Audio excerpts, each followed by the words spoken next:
বিএনপির চেয়ারম্যান হলেন তারেক রহমান। স্থায়ী কমিটির জরুরি বৈঠকের সিদ্ধান্ত, তৃণমূল থেকে শুরু করে পৌঁছে গেলেন দলের শীর্ষ পদে। ইসির অনুরোধে উত্তরাঞ্চল সফর স্থগিত। নির্বাচন বিরোধীরা মুসাব্বির হত্যায় জড়িত থাকতে পারে বলেছেন সালাউদ্দিন। কেউ নির্বাচন বানচাল করতে পারবে না বলেছেন আমির খসরু। মনোনয়ন বাতিলের বিরুদ্ধে 645 আপিল নির্বাচন কমিশনে। হাসনাত আবদুল্লাহ ও মঞ্জুরুল আহসান মুন্সির পাল্টাপাল্টি আবেদন, শুনানি শুরু আজ। দেখছিলেন ক্রাউন সিমেন্ট সংবাদ শিরোনাম, এবারে বিস্তারিত। বাংলাদেশ জাতীয়তাবাদী দল বিএনপির চেয়ারম্যান হলেন তারেক রহমান। বেগম খালেদা জিয়ার মৃত্যুর পরে তিনি এখন বিএনপির কাণ্ডারি। স্থায়ী কমিটির বৈঠকে সর্বসম্মতিক্রমে বিএনপির চেয়ারম্যানের দায়িত্ব দেয়া হয় তাকে। এদিকে নির্বাচন কমিশনের পরামর্শে রবিবার থেকে উত্তরবঙ্গে তারেক রহমানের 4 দিনের সফর স্থগিত করা হয়েছে। নাবিল জাহাঙ্গীরের রিপোর্ট। স্বদেশ প্রত্যাবর্তনের পর থেকে নিয়মিত বিএনপি চেয়ারপারসনের গুলশান কার্যালয়ে অফিস করছেন তারেক রহমান। শুক্রবার বিকাল 4টার পর হেঁটে কার্যালয়ে প্রবেশ করেন তিনি।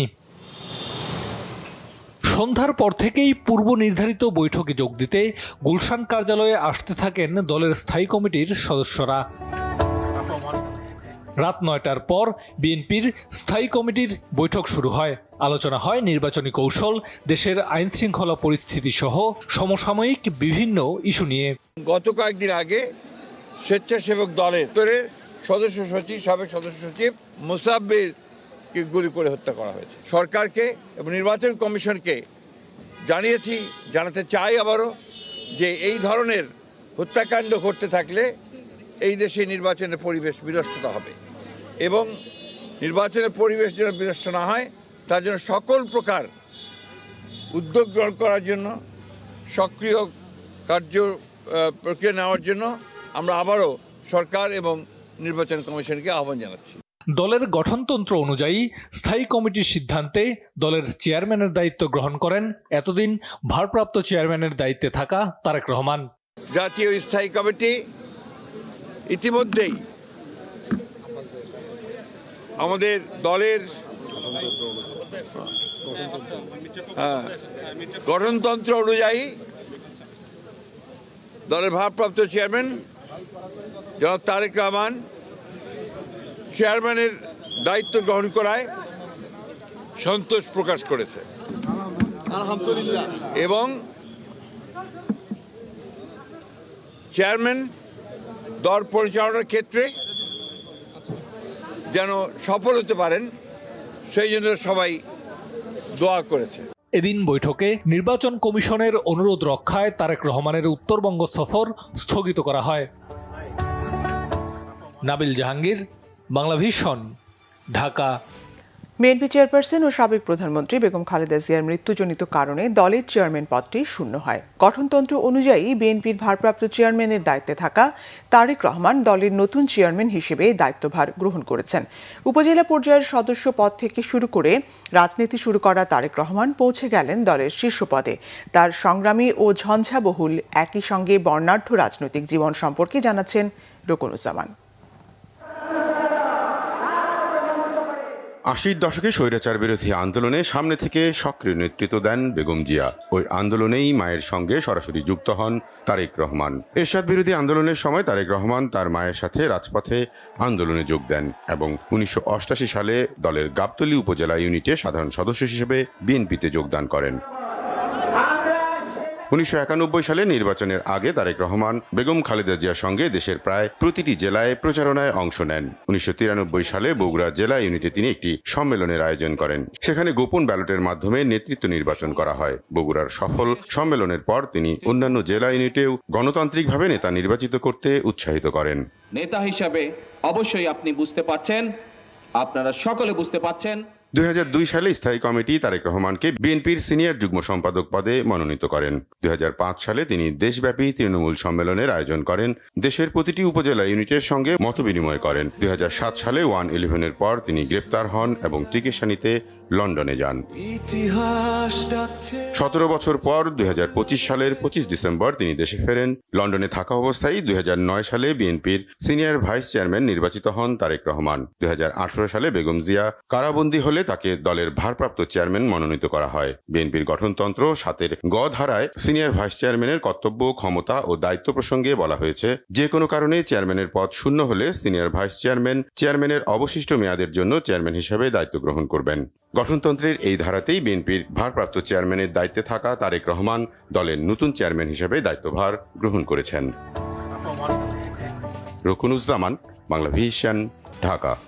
বিএনপির চেয়ারম্যান তারেক রহমানের সঙ্গে সৌজন্য সাক্ষাৎ করেছেন বাংলাদেশে নিযুক্ত পাকিস্তানের হাইকমিশনার ইমরান হায়দার। শুক্রবার বিকেল 4:15টার দিকে পাকিস্তানি হাইকমিশনার বিএনপি চেয়ারপারসনের রাজনৈতিক গুলশান কার্যালয়ে পৌঁছালে বিএনপির কেন্দ্রীয় নেতারা তাকে স্বাগত জানান। বৈঠকে দুই দেশের পারস্পরিক স্বার্থ সংশ্লিষ্ট বিভিন্ন বিষয় নিয়ে আলোচনা হয়েছে। বিশেষ করে দক্ষিণ এশীয় আঞ্চলিক সহযোগিতা, ব্যবসা বাণিজ্য ও দ্বিপক্ষীয় সম্পর্ক সুদৃঢ় করার বিষয়ে তাদের মধ্যে আলাপ হয়েছে। এছাড়া তারেক রহমানের সঙ্গে বিএনপির চেয়ারপারসনের কার্যালয়ে সাক্ষাৎ করেছেন জার্মানির রাষ্ট্রদূত ডক্টর রুডিগার রোজ। এদিকে সন্ধ্যায় তারেক রহমানের সঙ্গে সৌজন্য সাক্ষাৎ করতে বিএনপি চেয়ারপারসনের কার্যালয়ে আসেন বাংলাদেশে নিযুক্ত অস্ট্রেলিয়ার হাই কমিশনার সুজান রাইল। এ সময় বাংলাদেশের ও অস্ট্রেলিয়া দুই দেশের মধ্যে বন্ধুত্বপূর্ণ সম্পর্ক ও পারস্পরিক সহযোগিতা সহ বেশ কিছু বিশেষ আলোচনা হয়। দলের সিদ্ধান্ত মেনে মনোনয়ন প্রত্যাহারে বিদ্রোহী প্রার্থীদের প্রতি আহ্বান জানিয়েছেন বিএনপির নির্বাচন পরিচালনা বিষয়ক জাতীয় কমিটির সভাপতি এবং দলের স্থায়ী কমিটির সদস্য নজরুল ইসলাম খান। দুপুরে জুমার নামাজের পর বেগম খালেদা জিয়ার মাজার জিয়ারতের আগে এই কথা বলেন তিনি। বলেন, দেশে গণতন্ত্র বিরোধী ষড়যন্ত্র রুখে দিতে আইনশৃঙ্খলা বাহিনীকে সক্রিয় করতে অন্তর্বর্তী সরকারকে আহ্বান জানানো হয়েছে। এদিকে আজও দিনভর বেগম জিয়ার প্রতি শ্রদ্ধা জানিয়েছেন সর্বস্তরের মানুষ। বিস্তারিত মামুন আবদুল্লাহর রিপোর্টে। প্রিয় নেত্রীর কবরে ফুল দিয়ে শ্রদ্ধা জানাতে সকাল থেকেই বেগম জিয়ার মাজারে ভিড় জমান সাধারণ মানুষ। শুধু ঢাকা নয়, বাইরের বিভিন্ন জেলা ও উপজেলা থেকে আসা মানুষের চোখে মুখে শোকের গভীর ছাপ। জেল থেকে যেসব জেলে যেত ওরা বাবারা টিভিতে দেখতো, দেখার পরে ওরা বলতো আব্বু আমরা উনার কবরে যাব, উনার কবর জিয়ারত করব, দোয়া করব। আমরা বাগেরহাট থেকে আসছি আমাদের প্রিয় নেত্রীকে দেখতে। ও তো ছোট মানুষ এখন, কিন্তু এটা তো বড় হলেও দেখবে বা ছবিগুলো দেখে তখন ও এটা শিখবে যে আমরা এখানে কেন গেছিলাম। তারা ভালোবাসে, দেশের জন্য সে অনেক কিছু করছে, মেয়েদেরকে সুযোগ সুবিধা দিয়েছে, মহিলাদেরকে সুযোগ সুবিধা দিয়েছে। শ্রদ্ধা জানাতে আসেন বিএনপি ও এর অঙ্গ সহযোগী সংগঠনের নেতারাও। বলেন, বেগম খালেদা জিয়াউর রহমানের যে গণতন্ত্রের মশাল আঁকড়ে ধরেছিলেন তার যোগ্য উত্তরসূরি তারেক রহমান। বিগত স্বৈরাচার আমলে তার সাথে কাজ করছি এবং সে দেশের জন্য যে কাজ করে গেছে, আমাদের প্রতি যে তার একটা সন্তানের মতো যে একটা মায়া ছিল, দেশের প্রতি যে একটা যে মায়া ছিল, তার প্রতি আমাদের সেই রকমের একটা টান, সেই আন্তরিকতা থেকে আমরা আসছি। দেশনেত্রী বেগম খালেদা জিয়া এদেশের উন্নয়নের জন্য যে কর্ম পরিকল্পনাগুলো গ্রহণ করেছিলেন তা সময়ের পরীক্ষায় পরীক্ষিত। ঠিক শহীদ জিয়ার আদর্শকে, বেগম খালেদা জিয়ার আদর্শকে বুকে ধারণ লালন করে আগামীতে ইনশাল্লাহ সেইভাবেই রাষ্ট্র পরিচালনা করবে এবং দেশে সুশাসন এবং গণতান্ত্রিক অধিকার এবং ভোটের অধিকার নিশ্চিত করবে। আমি চাচ্ছি যে আমার সন্তানকে আমি দেখিয়ে যেতে এবং বুঝিয়ে যেতে যে কেন মানুষ তাদের ভালোবাসে এবং তাদের কবরটাকে চিনিয়ে যাচ্ছি। তারেক রহমান যদি ওনাদের মা বাবার মতো মানুষের মাঝে মিশে যায়, মানুষের মাঝে একাকার হয়ে যায়, তাহলে সারা জীবন মানুষের হৃদয়ে উনি বেঁচে থাকবেন এবং মানুষ ওনাকে ক্ষমতায় নিয়ে আসবেন। দুপুরে খালেদা জিয়ার কবরে শ্রদ্ধা জানাতে আসেন বিএনপির স্থায়ী কমিটির সদস্য নজরুল ইসলাম খান। এ সময় তিনি কথা বলেন ত্রয়োদশ জাতীয় সংসদ নির্বাচনের নানা দিক নিয়ে। আমাদের মতো একটা এত বড় দলে যোগ্য প্রার্থী প্রচুর, সেখানে অনেকেই দলের সিদ্ধান্ত মনে করেছে আর কি, যে সিদ্ধান্তের চেয়ে তাকে যদি মনোনীত করা হতো তাহলে আরও ভালো হতো। তো তারা সেই জন্য চেষ্টা করছে এবং প্রত্যাহারের সময় শেষ হয় নাই। আমরা আহ্বান জানিয়েছি তাদেরকে যে দলের সিদ্ধান্তের প্রতি যেন তারা শ্রদ্ধাশীল হয়ে তারা মনোনয়নপত্র প্রত্যাহার করেন। প্রিয় নেত্রীর আদর্শে অনুপ্রাণিত হয়ে দেশ গড়ার অঙ্গীকার করেন বাজারে শ্রদ্ধা জানাতে আসা নেতাকর্মীরা। মামুন আবদুল্লাহ, বাংলা ভিশন, ঢাকা। বিএনপির স্থায়ী কমিটির সদস্য সালাউদ্দিন আহমদ বলেছেন, পরিকল্পিতভাবেই স্বেচ্ছাসেবক দল নেতা মুসাব্বিরকে হত্যা করা হয়েছে। যারা নির্বাচন বিরোধী তারাই এর সঙ্গে জড়িত থাকতে পারে। মুসাব্বিরের বাসায় পরিবারের খোঁজ খবর নিয়ে এসব কথা বলেন তিনি। এদিকে মুসাব্বির হত্যায় জড়িতদের গ্রেফতারের দাবিতে বিক্ষোভ করেছে এলাকাবাসী। শুভ মাহফুজের রিপোর্ট।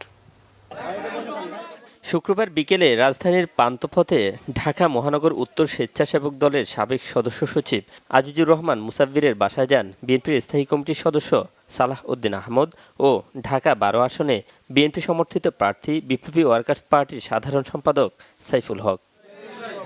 এ সময় গণমাধ্যমকে সালাহউদ্দিন আহমদ জানান, যারা নির্বাচন প্রতিহত করতে চায় তারাই এই হত্যাকাণ্ডের সাথে জড়িত থাকতে পারে। বলেন, এসব হত্যাকাণ্ড ঘটিয়ে নির্বাচনকে প্রতিহত করা যাবে না। যারা নির্বাচন বিরোধী, গণতন্ত্রের বিরোধী শক্তি, পতিত ফ্যাসিবাদী শক্তি এবং তাদের দোসররা, তারা তাদের ষড়যন্ত্রের অংশ হিসাবে এরকম আরও অনেক ঘটনা হয়েছে এবং সামনে হয়তো তাদের সে পরিকল্পনা আছে। যারা গণতন্ত্র চায় না, নির্বাচন চায় না এবং নির্বাচনকে যারা অনিশ্চিত করতে পারলে লাভবান হবে, সেই জাতীয় কোনো অপশক্তি এর পিছনে আছে কিনা সেটা খতিয়ে দেখতে হবে। তবে আমরা ঘটনার সুষ্ঠু তদন্তের জন্য দাবি করেছি। দল থেকে মুসাব্বিরের স্ত্রী ও সন্তানের দায়িত্ব নেয়ার কথাও জানান সালাহউদ্দিন আহমদ। আজকে ওনার নির্দেশে এসছি। আমরা মুসাব্বিরের বিধবা স্ত্রী এবং তার সন্তানদের আমরা আমাদের পক্ষ থেকে যা কিছু সহায়তা প্রয়োজন সারা জীবনের জন্য সেটা আমরা দায়িত্ব নেব ইনশাআল্লাহ। ঢাকা 12 আসনের প্রার্থী বিপ্লবী ওয়ার্কার্স পার্টির সাধারণ সম্পাদক সাইফুল হক বলেন, নির্বাচন বানচাল ও দেশকে অস্থিতিশীল করতে নির্বাচন বিরোধী একটি দল অপচেষ্টা করছে। আমরা আর কোনো মায়ের বুক আমরা খালি হওয়া দেখতে চাই না।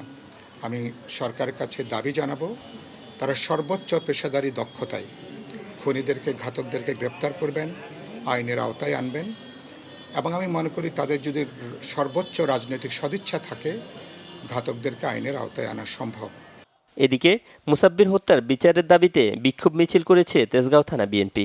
বাদ জুমা বসুন্ধরা শপিং কমপ্লেক্সের পেছন থেকে শুরু হয়ে বিক্ষোভ মিছিলটি ফার্মগেট ঘুরে তেজগাঁও থানার সামনে অবস্থান নেয়। হত্যাকারীদের গ্রেপ্তারের আশ্বাসে অবস্থান শেষ করেন বিক্ষোভকারীরা। শুভ মাহফুজ, বাংলা ভিশন, ঢাকা। নির্বাচন বানচালের চেষ্টা আগে হয়েছে, এখনো হচ্ছে, তবে এবার কেউ নির্বাচন বানচাল করতে পারবে না বলেছেন বিএনপির স্থায়ী কমিটির সদস্য আমির খসরু মাহমুদ চৌধুরী। চট্টগ্রামের 36 নম্বর ওয়ার্ড বিএনপি অঙ্গ সংগঠনের উদ্যোগে বারিক মিয়া স্কুল মাঠে খালেদা জিয়ার জন্য মিলাদ, দোয়া ও আলোচনা সভায় তিনি কথা বলেন। আমির খসরু বলেন, ভোট ছাড়া জেতার কারবার চললে আবার দেশ ধ্বংস হবে। এরশাদের সময় আপোষ করে শেখ হাসিনার সঙ্গে আরেকটি দল নির্বাচনে গিয়েছিল, 1/11 পরেও তাদের আপোষ হয়েছে, কিন্তু গণতন্ত্র আধিপত্যবাদের বিরুদ্ধে মৃত্যুর শেষ দিন পর্যন্ত বেগম জিয়া ছিলেন আপোষহীন। দেশের মানুষ নির্বাচিত সংসদ ও সরকার দেখতে চায় বলেও জানান আমির খসরু। কুমিল্লা 4 আসনে জাতীয় নাগরিক পার্টির প্রার্থী হাসনাত আব্দুল্লাহ ও বিএনপির মঞ্জুরুল হাসান মুন্সির বিরুদ্ধে মনোনয়ন বাতিলের পাল্টাপাল্টি আবেদন জমা পড়েছে নির্বাচন কমিশনে। শেষ দিনে এই ধরনের আবেদন পড়েছে 171টির বেশি। এ নিয়ে নির্বাচন কমিশনে মোট আবেদন জমা পড়েছে 645টি। শুক্রবার বিকেলে ইসি সচিবের সঙ্গে বৈঠক করতে কমিশনে পৌঁছান অ্যাটর্নি জেনারেলের দায়িত্বপ্রাপ্ত মোহাম্মদ আরশাদুর রৌফ। ঘণ্টাব্যাপী বৈঠক শেষে নির্বাচন কমিশন ছাড়েন তিনি। রিপোর্ট আসফা আক্তার নুপুরের। শুক্রবার বিকেলে নির্বাচন কমিশনে পৌঁছেন অ্যাটর্নি জেনারেলের দায়িত্বপ্রাপ্ত অতিরিক্ত অ্যাটর্নি জেনারেল মোহাম্মদ আরশাদুর রৌফ।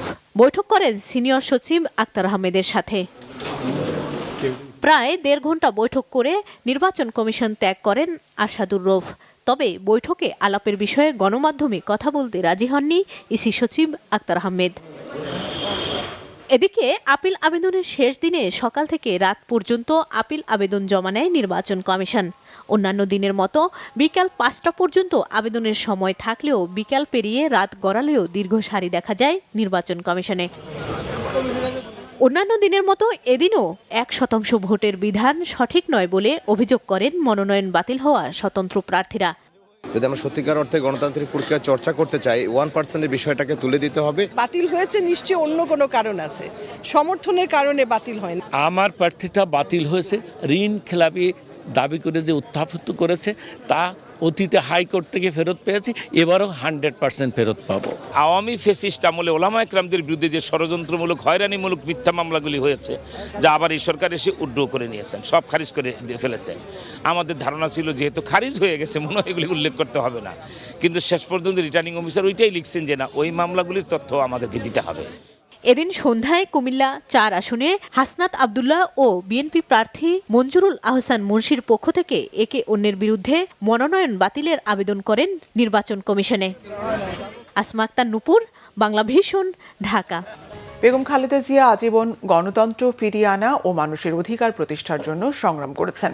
তার সেই আদর্শ সামনে রেখে তারেক রহমানের নেতৃত্ব শক্তিশালী করার আশা প্রকাশ করেছেন ঢাকা ৬ আসনে ধানের শীর্ষের প্রার্থী ইশরাক হোসেন। বেগম খালেদা জিয়ার রুহের মাগফিরাত কামনায় ঢাকা ৬ আসনের সাধারণ নাগরিকদের পক্ষ থেকে এই দোয়ার আয়োজন করা হয়। কবি নজরুল সরকারি কলেজ মাঠে এই মিলাদ ও দোয়া অনুষ্ঠানে ইশরাক হোসেন বলেন, বেগম খালেদা জিয়ার জানাজায় লাখ লাখ মানুষ উপস্থিত হয়ে আল্লাহর কাছে তার জন্য দোয়া করেছেন। তার আশা মানুষের ভালোবাসা ও দোয়া আল্লাহ নিশ্চয়ই কবুল করবেন।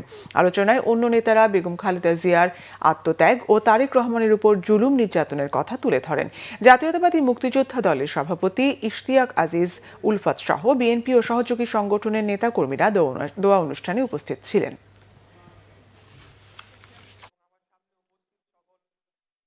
এবং ওনার অসমাপ্ত কাজ ছিল কোনটা?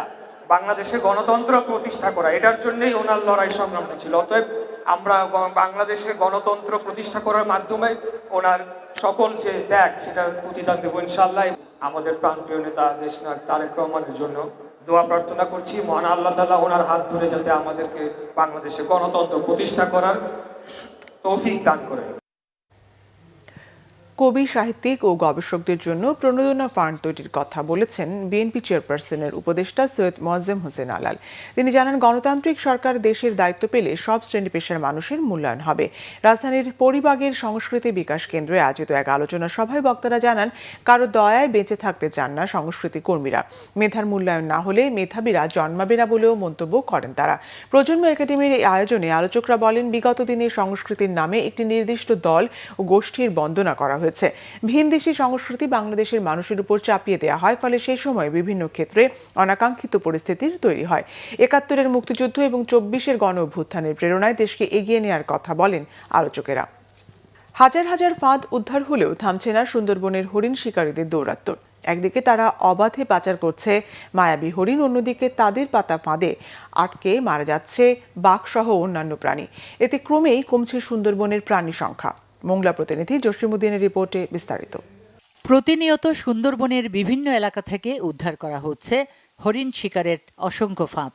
তারপরও থামছে না এই শিকারীদের দৌরাত্ম্য।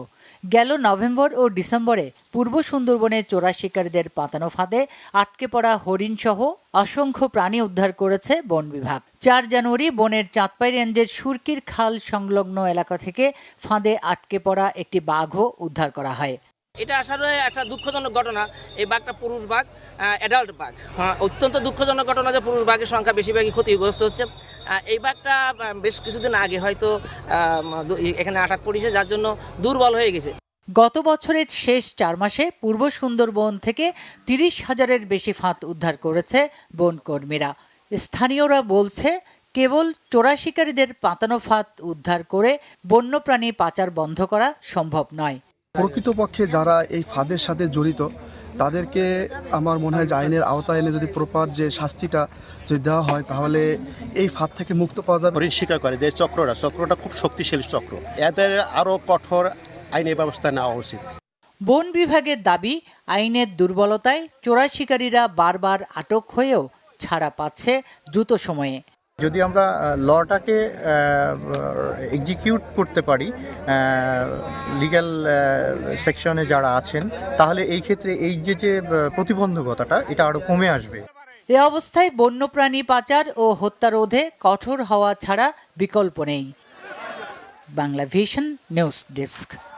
তামিম ইকবালকে নিয়ে আপত্তিকর মন্তব্যের জন্য বিসিবি পরিচালক এম নাজমুল ইসলামকে প্রকাশ্যে ক্ষমা চাওয়ার দাবি জানিয়েছে cricketers welfare association of Bangladesh, কোয়াব।